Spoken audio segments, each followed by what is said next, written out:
창세기 12장 4절부터 보겠습니다. 지난주에 3절까지 제가 함께 상고했고요. 오늘은 4절 말씀 보겠습니다. 4절부터 9절 말씀 같이 읽겠습니다. 창세기 12장 4절로 9절 같이 읽겠습니다. 이에 아브라함이 여호와의 말씀을 따라갔고 룻도 그와 함께 갔으며 아브라함이 하란을 떠날 때에 75세였더라. 아브라함이 그의 아내 사레와 조카 롯과 하란에서 모은 모든 소유와 얻은 사람들을 이끌고 가나안 땅으로 가려고 떠나서 마침내 가나안 땅에 들어가더라. 아브라함이 그 땅을 지나 세겜 땅 모래 상수리 나무에 이르니 그때에 가나안 사람이 그 땅에 거주하였더라. 여호와께서 아브라함에게 나타나 이르시되 내가 이 땅을 내 자손에게 주리라 하신지라. 자기에게 나타나신 여호와께 그가 그곳에서 제단을 쌓고 거기서 베델 동쪽 산으로 옮겨 장막을 치니 서쪽은 베델이요 동쪽은 아이라. 그가 그곳에서 여호와께 제단을 쌓고 여호와의 이름을 부르더니 점점 남방으로 옮겨갔더라. 아멘. 하나님의 부르심을 또 약속의 말씀을 쫓아나갈 때는 아브라함이 가는 곳마다 제단을 쌓았고 여호와의 이름을 불렀더라라고 성경은 기록하고 있어요. 아브라함이 가나안 땅에 들어갔을 때, 가나안 세겜 땅에 들어갔을 때 이미 가나안의 그 원주민들이 살고 있었어요. 그 세겜 땅에서 아브라함이 그 약속을 하나님께서 이 땅을 너의 자손에게 내가 주겠다 약속하신 뒤에 아브라함이 하나님께 그 약속을 확정하는 의미로 또 하나님에게 감사와 영광을 돌리는 의미로 제단을 쌓았다라고 말했어요. 이 제단을 쌓았다라는 것은 하나님 앞에 짐승으로 하나님 앞에 잡아서 제사를 아마 드렸을 것입니다. 그리고 혹은 돌을 쌓고 그 위에 기름을 부어서 하나님 앞에 불로 태워 드렸을 거예요. 세겜에서 제단을 쌓았고 또 그가 베델로 이동했을 때 거기에서는 이 7절로 8절 말씀에 보니까 여호와의 이름을 불렀더라라고 기록하고 있어요. 오늘 이 말씀을 통해서 아브라함처럼 저와 여러분들은 어느 곳에 가시든지 마음의 무릎과 손을 꿇으시고 마음으로 하나님 앞에 늘 제단을 쌓는 이 제단 중심의 삶을 살아가셔야 돼요.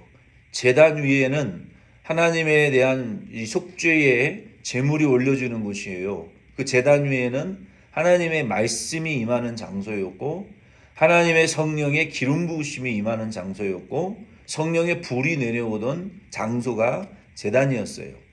구약 성경에도 신약 성경에도 보면은 하나님의 성령은 아무 때나 역사하시는 것이 아니라 우리가 하나님을 향해서 제단을 쌓을 때 그곳에 하나님이 우리에게 기름을 부어주시고 말씀을 주시고 성령의 역사가 임하게 하시는 줄 여러분 믿으시기를 바랍니다.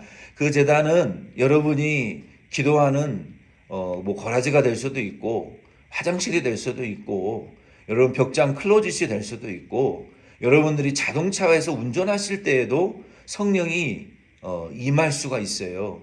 하나님의 성령은 하나님은 구약 성경에 왔다 갔다 하셨어요.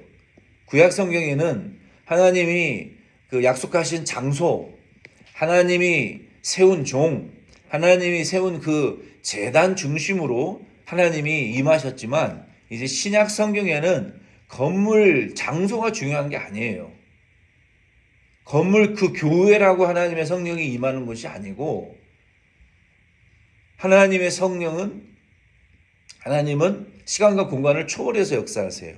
그래서 우리가 어디에 가시든지 여러분들이 단기 여행을 가시든지 자녀들의 집에 방문을 하시거나 지인들의 친척들의 집을 방문하셔서 타주에 가시든지 한국에 가시든지 어느 교회를 나가시든지 간에 여러분의 마음의 제단은 항상 하나님이 내게 사명 주신 그 교회의 제단을 중심으로 예배를 중심으로 하나님에게 우리가 영광을 예배를 드리는 것이 옳습니다. 만약에 제단의 불을 하나님께서 옮기지 말라고 하셨어요.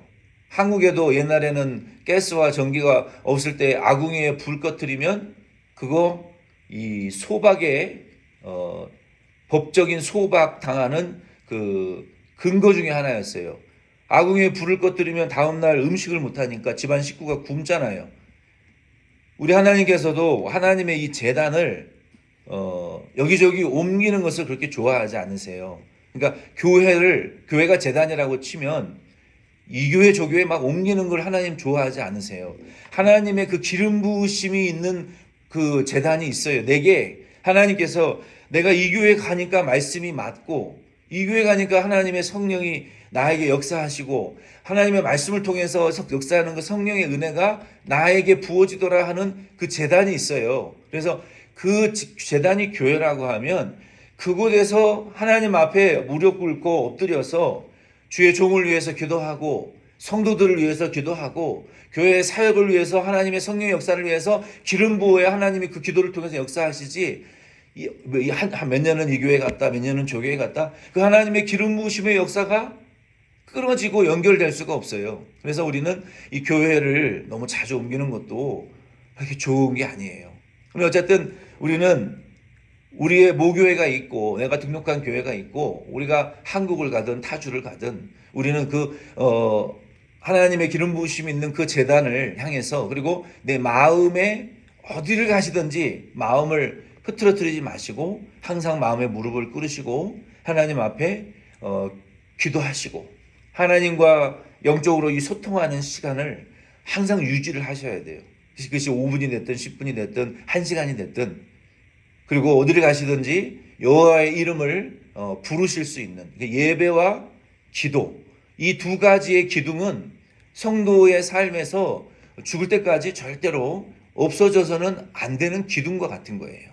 아브라함이 세겜에 가도 여호와의 이름을 부르고 제단을 쌓았고 베델에 가도 기름을 부고 여호와의 제단을 쌓고 여호와의 이름을 불렀더라라고 성경이 말하고 있는 것은 우리의 성도가 예배와 찬양과 기도의 삶을 어디 가든지 싸우셔야 돼요.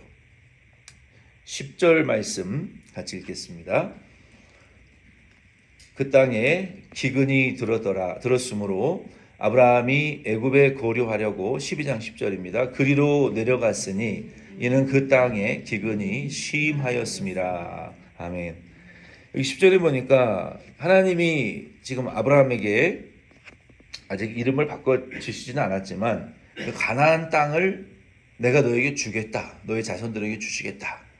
약속하셨어요. 그러면 여러분 그 땅을 떠나야 됩니까? 떠나지 말아야 됩니까?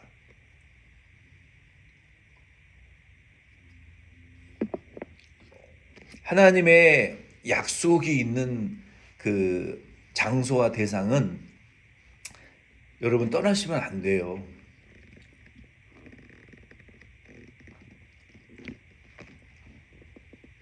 그 땅에 하나님이 약속하신 이후에 무엇이 있었다고 10절에 말씀하고 있어요? 기근이 있었더라. 그러니까 흉년이 들어가지고 양식이 떨어지고 좀 삶에 어려움이 있었겠죠. 굶어 죽을까봐 아브라함이 걱정했던 것 같아요. 내 재산을 다 뺏길까봐 그 땅에서 두려워했던 것 같아요. 그래서 아브라함이 어떻게 했다고요? 10절에 어디로 갔다고 성경은 기록하고 있어요? 10절에 어디로 갔어요? 대답하세요. 어디로 갔어요? 애굽으로 내려갔더라. 애굽으로 왜 내려갔을까요? 거기는 풍년이 들었는가 보죠. 거기는 먹고 살기 좋았던 것 같아요. 하나님이 약속한 가나안 땅에는 흉년이 들어서 먹고 살기 어려웠고 애굽은 먹고 살기 좋아 보였던 것 같아요. 이게 아브라함의 큰 이 실책이었던 거예요.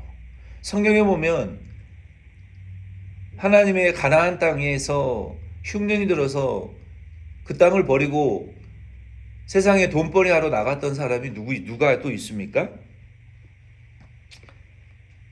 룻기가 보면 룻기에 보면은 엘리멜렉과 나옴이라는 이 부부가 예루살렘에 흉년이 들어서 거기를 떠났어요. 모압으로 갔어요. 모압 땅에 가서 다 잃어버렸어요. 쫄딱 망하고 룻을 통해서 하나님이 그 가정을 축복하신 말씀이 있습니다. 4절로 9절까지는 아브라함이 가는 곳마다 제단을 쌓았더라, 여호와의 이름을 불렀더라 했는데, 여기 10절부터는 그가 애굽에 내려가서는 여호와의 이름을 불렀더라, 제단을 쌓았더라 이런 기록이 하나도 나타나지 않고 있어요. 이것이 문제라는 거예요. 그가 세겜에서 제단을 쌓아서 하나님이 아브라함과 동행하셨고, 베델에서 여호와의 이름을 불러서 하나님이 아브라함을 축복하셨단 말이에요. 그런데 그 좀 먹고 살기 힘들어지고 흉년이 들었다고 곧바로 그 약속하신 땅, 하나님이 축복으로 약속으로 주신 그거를 그냥 버려버리는 것이 아브라함의 아직까지 부족한 믿음이었어요. 저와 여러분도 우리가 이 세상에 살아가다가 먹고 살기 좀 어려워지고 흉년이 드는 것 같다 하더라도 하나님이 약속으로 주신 교회, 하나님이 내게 주신 직분, 내게 주신 사명, 여러분 버리지 않으시는 신실한 저와 여러분 될 수 있기를 바랍니다. 그거 버리고 먹고 살겠다고 애굽으로 내려가면 반드시 어려운 일이 생깁니다. 11절부터 16절 말씀 우리 같이 읽겠습니다. 그가 애굽에 가까이 이르렀을 때에 그의 아내 사레에게 말하되 내가 알기에 그대는 아리따운 여인이라 애굽 사람이 그대를 볼 때에 이르기를 이는 그의 아내라 하여 나는 죽이고 그대는 살리리니 원하건대 그대는 나의 누이라 하라. 그러면 내가 그대로 말미암아 안전하고 내 목숨이 그대로 말미암아 보존되리라 하니라. 아브라함이 애굽에 이르렀을 때에 애굽 사람들이 그 여인이 심히 아름다움을 보았고 바로의 고관들도 그를 보고 바로 앞에서 칭찬함으로 그 여인을 바로의 궁으로 이끌어 들인지라. 이에 바로가 그로 말미암아 아브라함을 후대함으로 아브라함이 양과 소와 노비와 암수 나귀와 낙타를 얻었더라. 아멘. 아브라함이 애굽에 내려갔는데 아내가 너무 예뻐가지고 너무 미인이었어요. 그래가지고 아브라함이 아내 사레에게 당신 내 아내라 그러지 말고 내 누이 동생이라고 해라. 사실 먼 누이 동생 친척인 사이에서 결혼한 거는 맞아요. 근데 지금은 아내잖아요. 남편이잖아요. 거짓말을 했어요. 자기를 죽이고 내 아내인 당신을 빼앗아 갈 수도 있으니까 바로왕이 애굽 사람들이 이 거짓말을 했고 그 거짓말로 인해서 아브라함의 가정에 큰 위기가 닥칩니다. 17절로 20절 같이 읽겠습니다. 여호와께서 아브라함의 아내 사레의 일로 바로와 그 집에 큰 재앙을 내리신지라. 바로가 아브라함을 불러서 이르되 내가 어찌하여 나에게 이렇게 행하였느냐? 내가 어찌하여 그를 내 아내라고 내게 말하지 아니하였느냐? 내가 어찌 그를 누이라 하여 내가 그를 데려다가 아내를 삼게 하였느냐? 내 아내가 여기 있으니 이제 데려가라 하고 바로가 사람들에게 그의 일을 명하여 그들이 그와 함께 그의 아내와 그의 모든 소유를 보내었더라. 아멘. 이 고대 사회에서는 다 종족별로 섬기는 이 신이 있었기 때문에 상대방과 이제 어떤 문제가 생겼을 경우에는 상대방으로 인해서 어떤 내게 문제가 생겼을 경우에는 고대 사회에서는 그 상대방의 신이 노해서 나에게 이런 재앙을 준 것이다. 상대방의 신이 더 강해서 내 신보다, 내가 섬기는 신보다 더 강하기 때문에 나에게 이런 안 좋은 일이 일어났구나라는 이러한 그 미신이 우상 숭배의 이러한 이 문화가 있었고, 그리고 하나님도 성경에 보면 세상의 어떤 이방 신보다도 하나님이 더 강한 신인 것을 입증하려고 하신 그러한 선교적인 하나님의 이 복음 전도의 그 형태가 구약 성경에 많이 등장합니다. 그래서 하나님이 애굽에 무슨 신을 치셨더라, 징계하셨더라라는 이러한 말씀도 등장하기도 합니다. 그리고 어쨌든 바로 왕이 아브라함의 아내인 줄 모르고 뺏어왔는데, 너무 예뻐서 뺏어왔는데 바로의 가문에 징계가, 하나님의 징계가 임했어요. 뭐 질병이 임했던지, 뭐 문둥병이나 또 성경에 보면은 이러한 전염병이 임했던가 아마 그랬던 것 같아요. 그래서 바로가 이거는 분명히 저 아브라함의 신이 진노한 것이고 아브라함의 아내인 것이 분명하다라고 깨달았던 것 같아요. 그리고 사례가 얘기해 줬을 수도 있고, 어쨌든 아브라함의 아내인 것을 알고 아브라함에게 책망을 했어요. 네가 왜 거짓말을 했냐? 왜 나를 속였냐? 너의 아내를 동생이라고 왜 속였냐? 누이라고 속였냐? 이방인에게, 왕에게 책망을 받았어요, 아브라함이. 아브라함은 지금 누구예요? 하나님의 약속과 이스라엘 민족을 구원할 복의 근원, 믿음의 조상이 될 사람인데, 이 거짓말하고 속임으로 말미암아 육신의 먹고 사는 문제를 해결하기 위해서 하나님이 약속하신 흉년이 들었을지라도 가나안 땅에 머물렀으면 하나님이 인도하셨을 텐데, 하나님이 열어주셨을 텐데, 하나님이 해결해 주셨을 텐데, 그거를 못 참고 애굽으로 내려가서 거짓말까지 하고 비굴한 아브라함의 이 태도를 통해서 하나님의 약속을 받은, 하나님의 축복을 받은 백성이 믿지 않는 세상 사람에게 책망을 받고 욕을 먹고 꾸지람을 받고 경고를 받고 쫓겨났단 말이에요. 쫓겨난 거예요. 협박을 받고 다시는 이 땅에 들어오지 말라고 준 모든 물건을 아브라함은 돌려주고 아내와 가족을 가지고 이제 애굽을 이제 떠났습니다. 결과적으로는 애굽의 바로 왕에게 아브라함에게 나타나신 하나님의 이름이 드러났어요. 그러니까 하나님은 결과적으로 영광을 뺏기지 않으셨고 당신의 일을 이루시기는 했어요. 그리고 하나님이 아브라함의 가정을 지금 지켜주고 계신다. 누구신지 어떤 신인지는 모르겠지만 저 아브라함이 믿는 신이 강한 신이구나.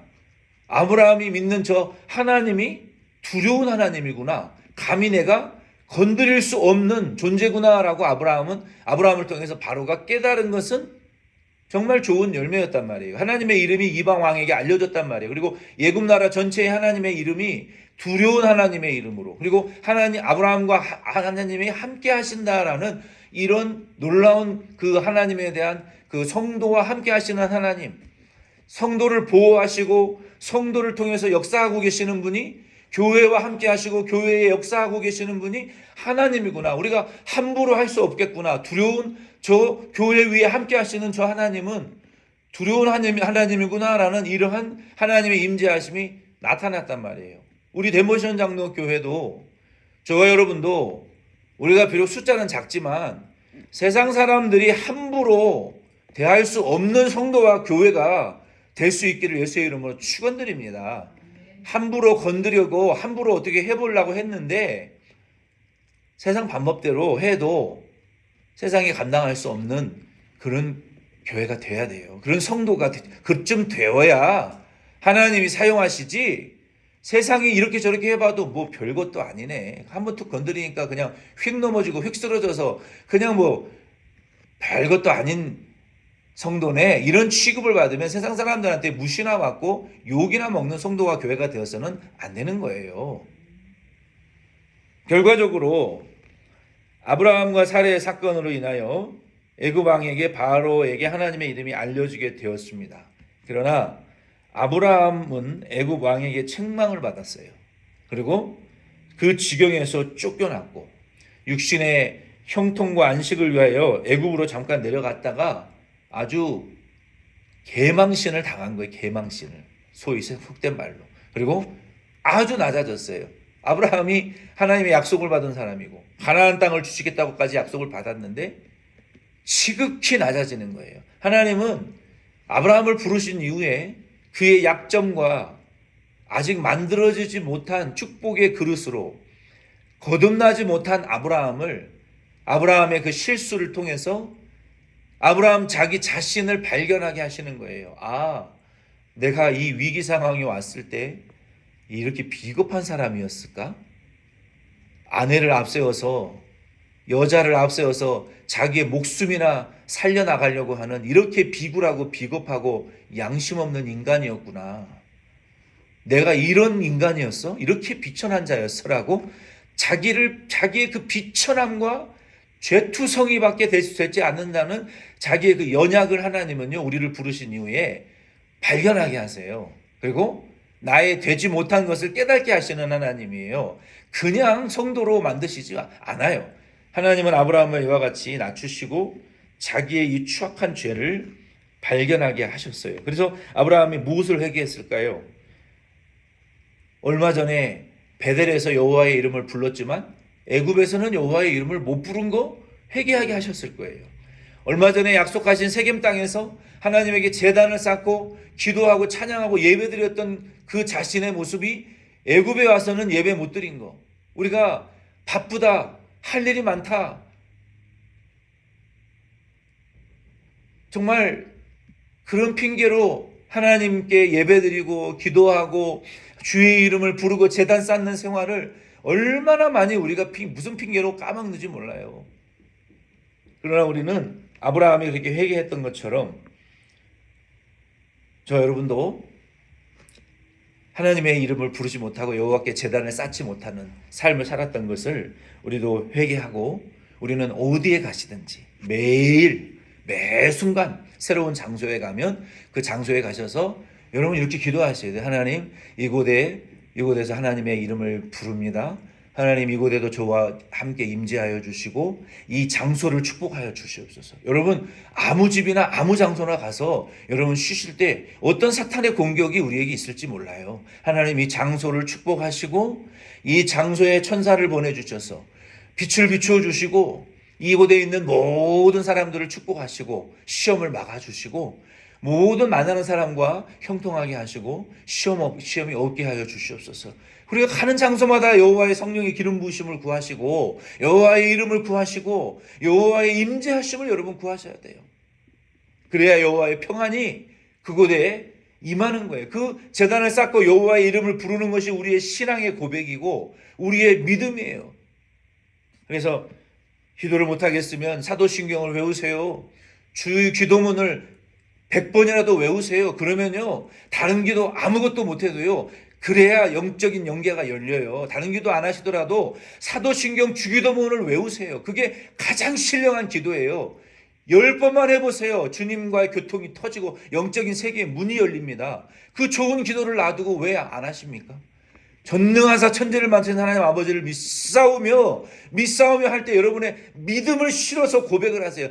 주문같이 외우니까 기도가 안 되는 거예요. 하늘에 계신 우리 아버지요, 믿음을 쏟아서 주님 기도문을 10번만 해보세요. 영적인 세계의 문이 확 열리고 성령이 불같이 뜨겁게 임하시죠. 그때가 기도할 수 있는 거예요. 다른 기도하지 마시고 주기도문 사도신경을 외우세요. 어디 가시든지 믿음을 담아서 외우세요.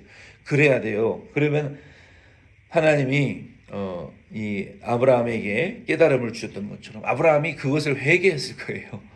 그래서 다시 그곳에서 여호와의 이름을 부르고 다시 여호와의 인도를 쫓아 이제 애굽에서 떠나서 이제 하나님이 여기 13장 1절로 2절 말씀해 보면은 그가 장막을 쳤던 곳, 여호와의 이름을 불렀던 곳에 다시 가서 여호와의 이름을 불렀더라 13장 4절에는 말하고 있지 않습니까? 얼마나 회개했겠어요. 그래서 우리도 아브라함처럼 여호와의 제단을 항상 쌓으시고 여호와의 이름을 항상 부르실 수 있는 저와 여러분 될 수 있기를 바랍니다.